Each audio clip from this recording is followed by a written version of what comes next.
The Hinge Progression Series.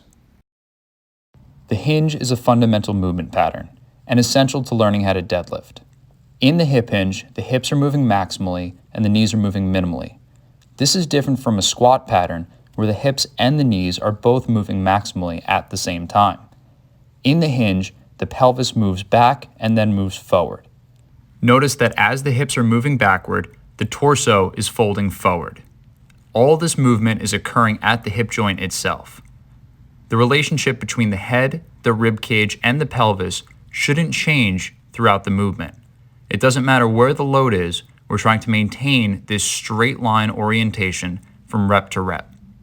You'll also notice that in a lot of these drills, we're using a wedge underneath the forefoot. This wedge is going to increase ankle dorsiflexion.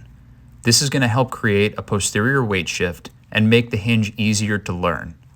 Essentially, the wedge allows us to feel the hamstrings loading up under tension, and it allows us to feel the pelvis sitting back throughout the movement.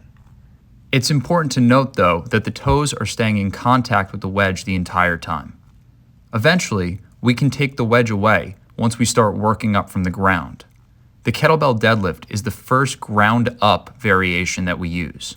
Then we'll progress to the double kettlebell deadlift, and then eventually to a trap bar, first with high handles and then with the low handles.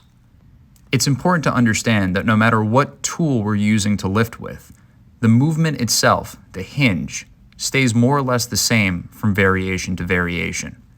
Keep the knees out of the equation and use the feet to push the earth away from you in order to lift the weight up off the ground.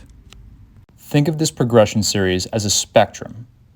You might never get to the barbell deadlift off of the ground, and that's okay, as long as you can train the hinge with significant load.